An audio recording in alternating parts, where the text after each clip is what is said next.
الحمد لله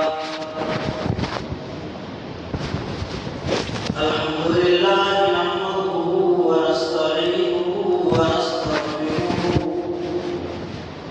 ونعوذ بالله من شرور أنفسنا ومن سيئات أعمالنا من يهده الله فلا مضل له ومن يضلله فلا هادي له ونشهد أن لا إله إلا الله وحده لا شريك له ولا وزير له ولا معين له ولا مثال له ونشهد أن سيدنا وسندنا ومولانا وأولانا وحبيبنا وشفيعنا وهادينا ومرشدنا محمدا عبده ورسوله أما بعد فأعوذ بالله من الشيطان الرجيم بسم الله الرحمن الرحيم لإيلاف قريش إيلافهم رحلة الشتاء والصيف فليعبدوا رب هذا البيت الذي أطعمهم من جوع وآمنهم من خوف يا رب صل وسلم دائما أبدا على حبيبك خير الخلق كلهم. سورہ قریش کی تلاوت میں نے آپ حضرات کے سامنے لی ہے. قریش جو نام پڑا ہے قریش برادری ہے، اسی کا تذکرہ سورہ قریش کے اندر ہے. اور قریش کا قریش نام اس لیے پڑا ہے کہ حضور اکرم صلی اللہ تعالی علیہ وسلم کے دادا پردادا میں 13ویں پشت پر ہے نضر ابن کنانہ محمد بن عبداللہ بن عبد المطلب بن ہاشم بن عبد مناف بن قصی بن کلاب بن مرہ بن کعب بن لؤی بن غالب بن فہر بن مالک بن نضر بن کنانہ. تو نضر بن کنانہ حضور اکرم صلی اللہ علیہ وسلم کے داداؤں میں سے ہیں. وہ انتہائی بہادر تھے اور ہر درجہ بہادر ہونے کی وجہ سے ان کو قریش کہا جائے. قریش دراصل سمندر کی ایک مچھلی کا نام ہے. بڑی مچھلی جو چھوٹی چھوٹی مچھلیوں کو کھا جاتی ہے. جیسے خشکی کے علاقے میں شیر ہر جاندار کو کھا جاتا ہے، ایسے ہی سمندر کے علاقے میں وہ جو بڑی مچھلی ہے وہ سمندر کی جتنی چھوٹی مچھلیاں ہیں ان سب کو کھا جاتی ہیں اور بھی چیزیں کھا جاتی ہیں. تو ہر درجہ جیسے شیر بہادر ہے اسی طریقے سے وہ مچھلی بہادر ہے. تو وہاں سے نام اٹھا ہے. اور نضر ابن کنانہ جو بہادر تھے ان کی نسبت سے ان کو اور ان کی نسلوں کو قریش کہا جاتا ہے. کچھ حضرات یہ فرماتے ہیں کہ حضور اکرم صلی اللہ علیہ وسلم کے دادا قصی ابن کلاب ہے. قصی ابن کلاب یہ جو قریش کی برادری ہے اس کا نام ابھی قریش نہیں پڑا تھا، قصی ابن کلاب نے یہ جو الگ الگ بیٹھے ہوئے تھے ان سب کو بیت اللہ کے پاس لا کر کے آباد کیا، اس لیے قریش کہتے ہیں جمع کرنے والے، اس کی مناسبت سے قریش نام پڑا۔ بہرحال قریش کے نام پڑنے کی یہ دونوں وجہ بیان کی گئی۔ اللہ تعالیٰ نے اس برادری کو جہاں پر آباد کیا وہ وادی خیر زیزا، یعنی ایسا میدان ہے جہاں پر کوئی چیز اگتی نہیں ہے، کھیتی نہیں ہو سکتی ہے، قابل کاشت نہیں ہے۔ حضرت ابراہیم علیہ السلام نے اپنے بیٹے اسماعیل کو اور اپنی بیوی ہاجرہ کو وہاں پر چھوڑنے کے بعد جب دور گئے تو ایک دعا فرمائی، ربنا انی اسکنت من ذریتی بواد غیر ذی زرع عند بیتک المحرم ربنا لیقیموا الصلاۃ، اے ہمارے رب انی اسکنت، میں نے بسائی ہے، انی اسکنت من ذریتی، اپنی کچھ اولاد کو بسایا ہے، بوادی، ایسے میدان میں، ایسی وادی میں، غیر ذی زرع، جو کاشت کے قابل نہیں ہے،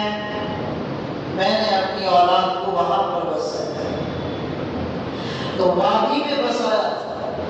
اور وادی اس جگہ کو کہتے ہیں جہاں ہر طرف پہاڑ ہو، بیچ میں جو علاقہ نشیب کا ہوتا ہے، نیچائی کا، اس کو وادی کہتے ہیں۔ تو وہاں پر ایک کو آباد کیا حضرت ابراہیم علیہ السلام نے حضرت اسماعیل کو وہاں چھوڑا۔ اور ہم جانتے ہیں کہ جہاں کاشت نہ ہو، کھیتی نہ ہو اور لالے پڑ رہے ہوں کھانے اور پینے کی چیزوں کے، تو بعض مرتبہ اسی وجہ سے آپس میں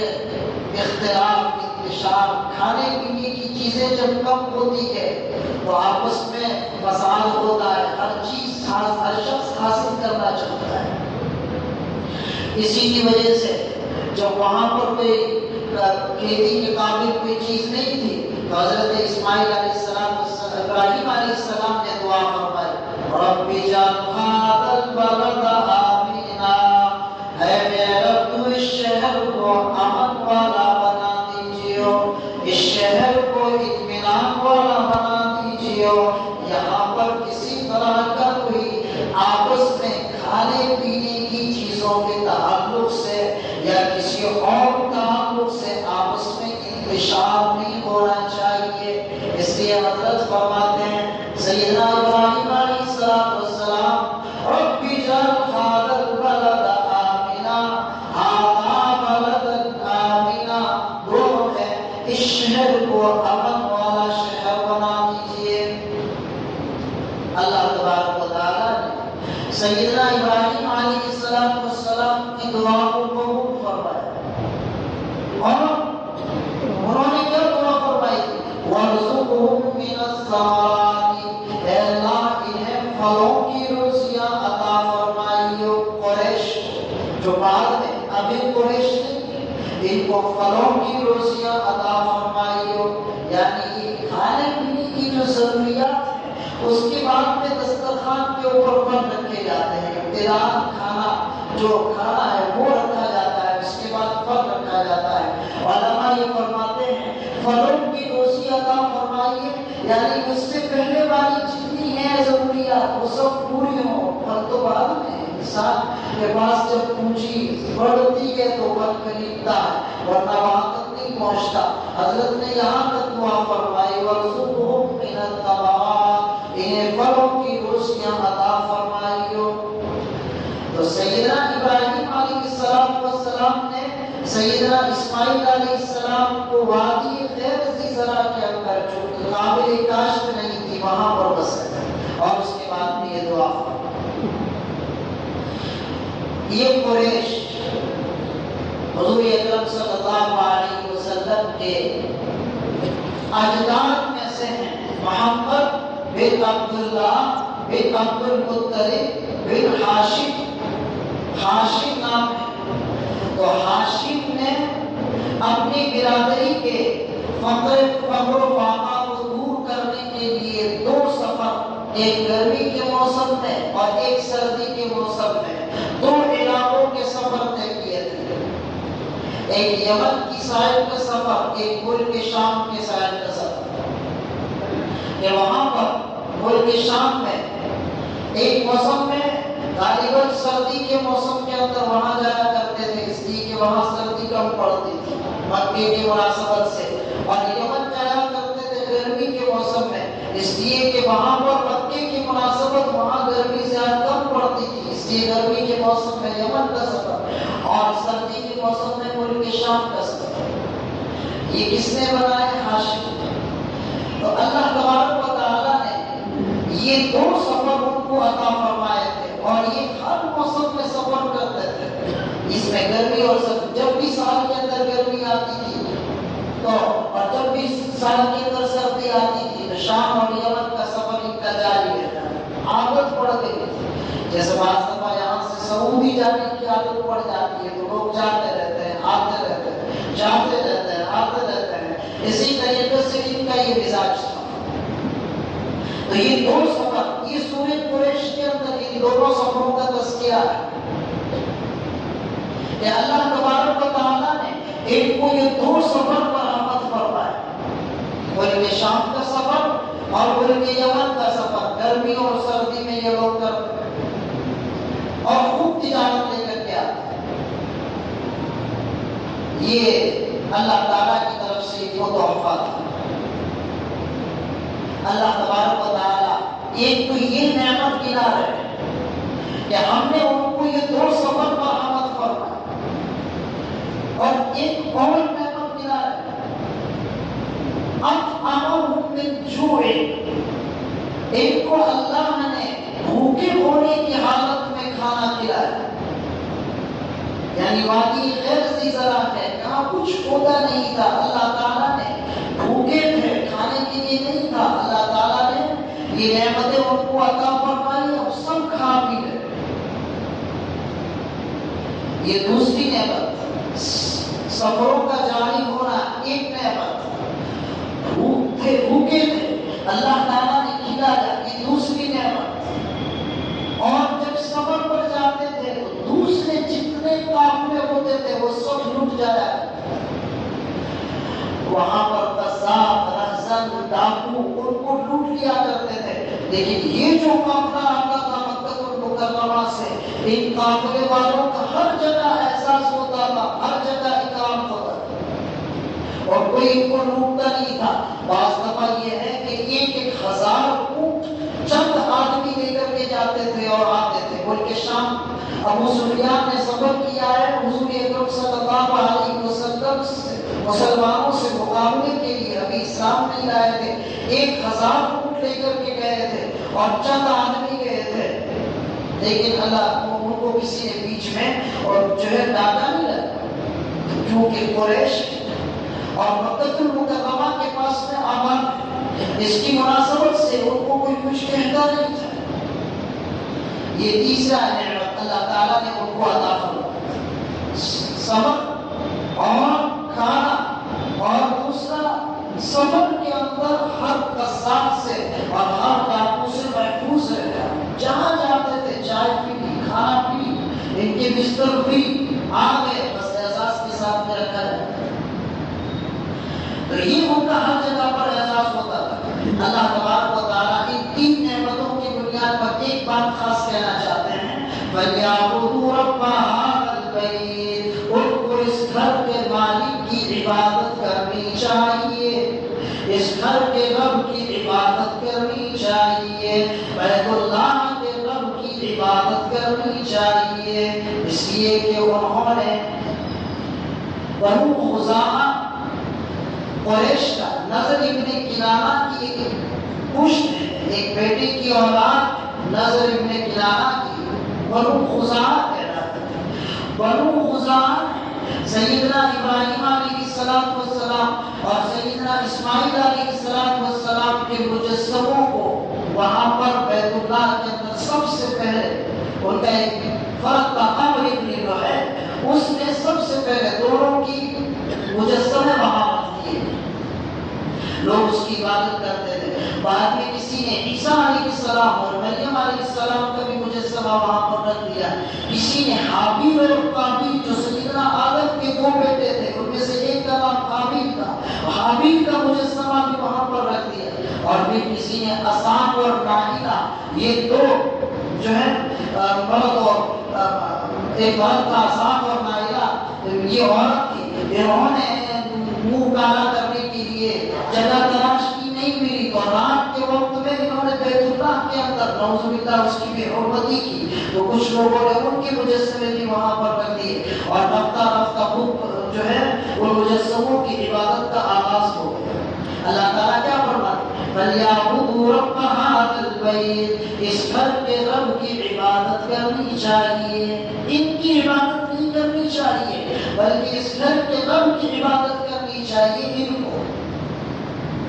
ان کو قوم قریش کو اللہ تعالیٰ کی عبادت کرنی چاہیے، اس گھر کا رب جو ہے ان کی عبادت کرنی چاہیے، کیوں؟ اس لیے کہ جہاں جاتے ہیں عزت کے ساتھ میں رکھتے ہیں۔ ایلاف علماء یہ فرماتے ہیں ایلاف، یہ ایلاف بھی قریشی میں لفظ ایلاف جو آیا ہے، ایلاف کس کو کہتے ہیں؟ کسی کی وجہ سے محبت کرنا۔ آپ سے محبت اس لیے ہے کہ آپ کا بیٹا ہے وہ ہمارے پاس پڑھتا ہے تو آپ سے محبت پیدا ہوگی، اور اس کی بنیاد پر آپ سے محبت ہوگی، یا آپ کے والد سے ہمارے محبتیں تھی اور اس کی بنیاد پر آپ سے محبتیں ہو گئی، تو کسی کی وجہ سے محبت ہونے کو ایلاف کہتے ہیں۔ تو قوم قریش کا جو محبتیں تھی لوگوں کے قلوب کے اندر وہ بیت اللہ کی وجہ سے تھی،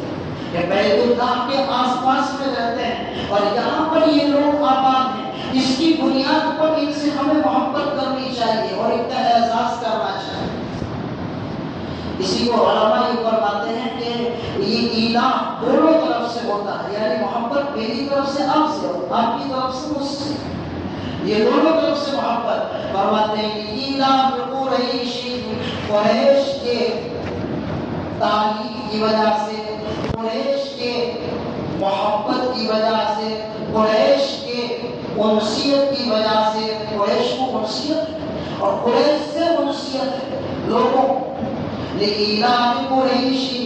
إِيلَافِهِمْ رِحْلَةَ الشِّتَاءِ وَالصَّيْفِ، گرمی اور سردی کے سفر کے عادی ہونے کی وجہ سے گرمی اور سردی کے سفر کی ان کو عادت پڑ گئی، اور یہ ہر موسم کے اندر سفر کرتے ہیں گرمی اور سردی میں۔ علماء یہ فرماتے ہیں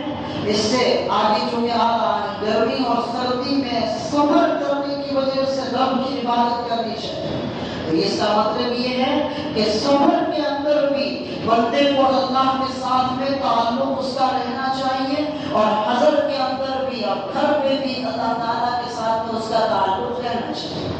چاہے دور کا سفر ہو چاہے قریب کا سفر ہو۔ ان کا جو یہ ملک شام کا سفر ہوتا تھا یہ 1 مہینے کا سفر ہوتا تھا۔ حضور اکرم صلی اللہ علیہ وسلم جب معراج میں جانے کا اعلان فرمایا کہ میں راتوں رات معراج میں جا کر کے آیا ہوں اور وہاں پر میں نے اللہ تعالیٰ سے ملاقات کی ہے، تو کہنے لگے ہم ملک شام جاتے ہیں اور ہمیں 1 مہینہ لگتا ہے، اور آپ 7 آسمانوں پر راتوں رات جا کے کیسے آئے؟ اس موقع پر انہوں نے کہا کہ بتائیے ہمارے قافلے کہاں کہاں پر تھے، تو حضور اکرم صلی اللہ علیہ وسلم نے تقریباً 3 قافلوں کا ذکر فرمایا۔ ملک شام کے سفر کے اندر آپ کے 3 قافلے ملے، ایک جگہ اونٹ غائب ہو گئے تھے، کچھ لوگ اونٹ کی تلاش میں نکلے ہوئے تھے، ایک جگہ پانی پڑا تھا تو میں نے اس لوٹے کا پانی پیا ہے، اس جگہ اس طرح سے حضور اکرم صلی اللہ علیہ وسلم نے تقریباً 3 قافلوں کا تذکرہ فرمایا۔ تو فرماتے لِإِيلَافِ قُرَيْشٍ إِيلَافِهِمْ رِحْلَةَ الشِّتَاءِ وَالصَّيْفِ، گرمی اور سردی کے سفر کے عادی ہونے کی وجہ سے عادت پڑ گئی ہے، جاتے ہیں ہر موسم میں، گرمی میں بھی سردی میں۔ ان کو کیا کرنا چاہیے؟ فَلْيَعْبُدُوا رَبَّ هَٰذَا الْبَيْتِ، انہیں اس گھر کے رب کی عبادت کرنی چاہیے، انہیں اس گھر کے رب کی عبادت کرنی چاہیے. یہ جو اندر خیر اللہ ہے، بیت اللہ کے اندر جو خیر اللہ کے مجسمے ہیں، ان کی عبادت نہیں کرنی چاہیے بلکہ رب کی عبادت کرنی چاہیے. الذی اطعمہم من جوع، جس نے انہیں بھوک کی حالت میں کھلایا، وآمنہم من خوف، اور خوف سے انہیں بالکل معمول کر دیا.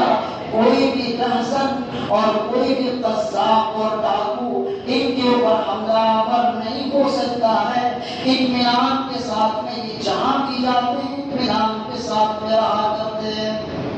یہ سورہ قریش. علماء یہ فرماتے ہیں کہ آپ سورہ قریش پڑھو، آپ کو روزی کی ضرورت ہے، سورہ قریش پڑھو. علماء یہ فرماتے ہیں کہ آپ کھانے کے مضرات سے، نقصان دینے والی چیزوں سے بچنا چاہتے ہیں. کھانے کے اندر بعض مرتبہ گیس اور قبض وغیرہ وہ ساری چیزیں ساتھ میں آتی ہیں، اس کے مضرات سے اور نقصان دینے والی چیزوں سے آپ اگر اپنے آپ کو بچانا چاہتے ہیں تو سورہ قریش کی تلاوت کرو. کھانا آ گیا اس سے پہلے 5 مرتبہ سورہ قریش پڑھو. کھانا کھا لیا اس کے بعد سورہ قریش 5 مرتبہ پڑھو. آپ روزی حاصل کرنا چاہتے ہیں، صبح کے وقت میں 11 مرتبہ سورہ قریش پڑھو اور مغرب کے بعد میں 11 مرتبہ سورہ قریش پڑھو. شام کو بھی سورہ قریش 11 مرتبہ پڑھو اور صبح کے وقت میں بھی سورہ قریش 11 مرتبہ پڑھو. اللہ تبارک و تعالیٰ نے قریش کا بڑا نام رکھا ہے اور ان کا اس کے اندر تذکرہ ہے. اللہ تبارک و تعالیٰ ہمیں قرآن کریم کے ساتھ سچی موافقت اور محبت عطا فرمائے. یہی قرآن اگر ہم نے کھاتے وقت میں، کھانے کے بعد میں اس کی تلاوتیں جاری رکھی، روزی کی تلاوتیں جاری رکھی، اللہ نے محشر کے اندر سفارش کرے گا کہ اللہ اس کا میرے ساتھ میں اتنا تعلق ہے. سورہ قریش آپ کی سفارش کرے گی. اگر آپ نے اس کو اپنا دوست بنا لیا کہے گی کہ اللہ اتنا تعلق تھا کہ بھولتا نہیں تھا، روزانہ میری تلاوت کرتا تھا، اس کے عادی تھا، سفارش کرے گی اور جنت کے اندر داخل کروائے گی. اللہ تبارک و تعالیٰ ہمیں عمل کی توفیق نصیب. Thanks for watching. Don't forget to like, comment, share and subscribe to Al Wahid channel.